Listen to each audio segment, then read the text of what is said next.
naman po tayo mga kababayan, dito naman po sa matinding patama ni Attorney Jesus Palsis, doon po mga kababayan sa mga taga-suporta ni Sara Duterte at doon sa mga kaalyado niya na sinasabi na ito daw pong nag-file ng plunder case mga kababayan, ang presidente. Ang presidente daw po ang nasa likod, yung nag-file ng plunder case laban po kay Sara Duterte. So ngayon, ayon po dito sa di umano, tama na palusot.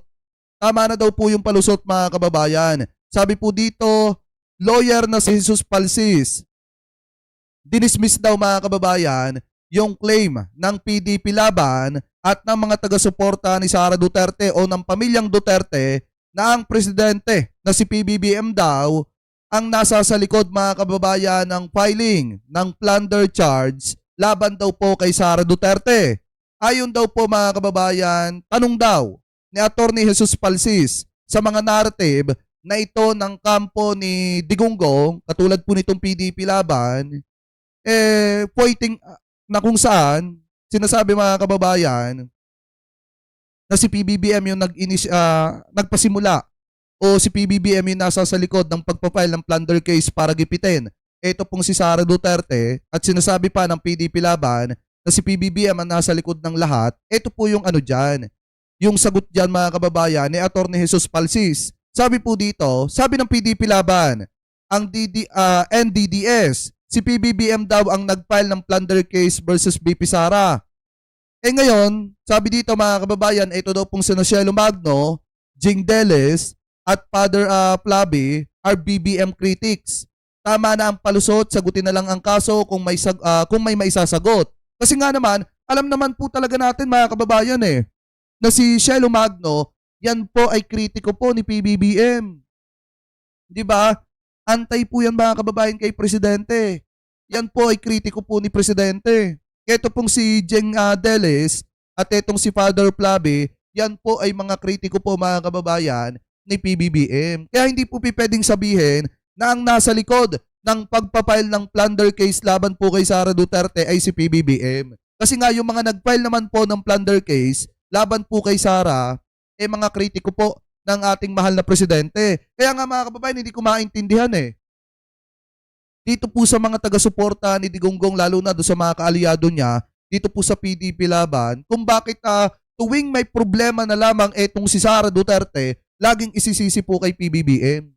Tuwing mabubulgar, ito pong mga sekreto ni Sara Duterte, laging parang kasalanan pa ng ating mahal na presidente kung bakit nabubulgar na ganyan, yung sekreto na yan ni Sara Duterte. Maliwanag nga mga kababayan na kaya po siya sinampahan ng kasong plunder dahil nga po mga kababayan sa confidential funds na hindi po maipaliwanag ni Sara Duterte na in the end nalaman po natin kay Madriaga na pinaghati-hatian pala yung confidential funds na hindi masabi-sabi ni Sara kung saan po napunta.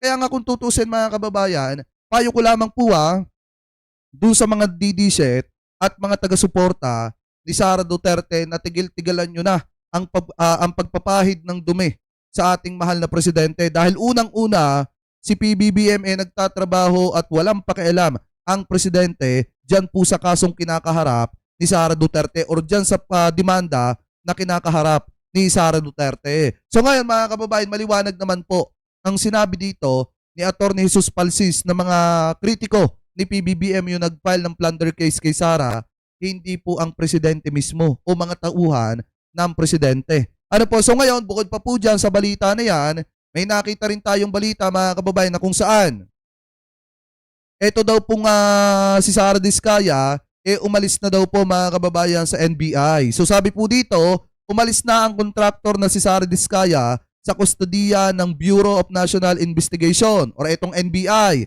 sa Pasay ngayong Martes, Disyembre 16. Nauna nang sinabi ng NBI na maaaring umalis si Diskaya sa kanilang kustodiya anumang oras dahil wala pa siyang warrant of arrest. Mga kababayan, so yan po yung dahilan kung bakit nakita ninyo kanina na itong si Sara Diskaya umalis na po mga kababayan dito po sa NBI dahil nga wala pa naman po talaga siyang warrant of arrest. So ito, i-play po natin yung video.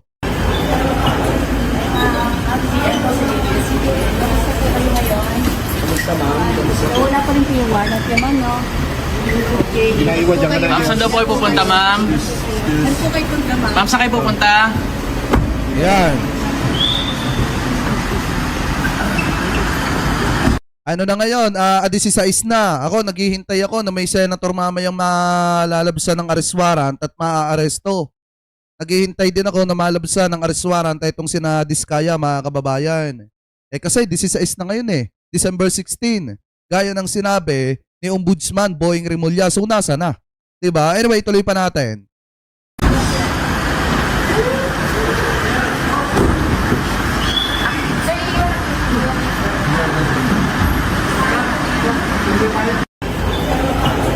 O ayan, so si Sara Diskaya ay lumabas muna dito po sa NBI custody dahil wala naman po talaga siyang arrest warrant sa ngayon.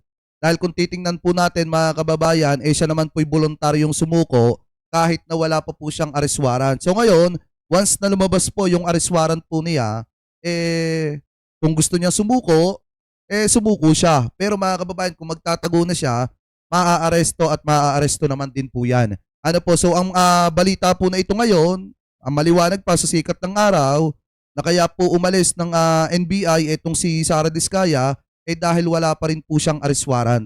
Ano po, taliwas po mga kababayan dun sa sinabi ni Ombudsman na December 15, 16, may mga malalabsan na ng arrest warrant at may mga maaaresto na mga big fish, mga senator, ano po at mga kongresista, pero wala pa tayong nakikita sa ngayon. So ano ba talaga? Ombudsman Boying Remulla. Kami, naghihintay lang naman kami kung ano po ba ang mangyayari doon po sa sinabi po ninyong yon. Ano po, ito, iniisip ko, baka masyadong tumaas lang yung confident ni Ombudsman, kaya niya siguro po nasabi yon. Pero hintay-hintayin lang natin mga kababayan kung ano po ba ang mangyayari dyan po sa mga sinabing yan ni Ombudsman Boying Remulla. Pero sa ngayon mga kababayan, tuloy-tuloy pa rin. Ituloy po natin itong usapan natin ito sa pangangalap ng perma ng kampo ni Sara Duterte sa pamamagitan po ni Alputera. Ano po, dahil dire-diretso pa rin po ang pagkuha nila ng perma at ang sinasabi po nila mga kababayan dito, ito daw po ay kaya po nila ginagawa para kumbinsihin ang Korte Suprema na gumawa ng ng resolusyon mga kababayan para pabalikin ang Pilipinas.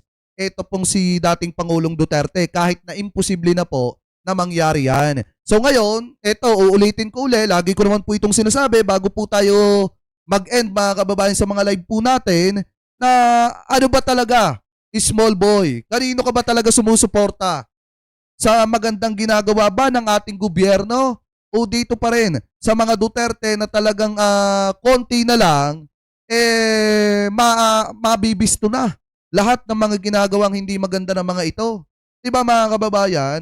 Biruin nyo, patuloy pa rin yung pangangalap mga kababayan ng perma ng kampo ni Alputera. Alam naman po natin kung sino po yung nagpipinance dito po kay Alputera na pansimpleng tumutulong sa pamilya mga kababayan o sa kampo ni dating Pangulong Rodrigo Duterte.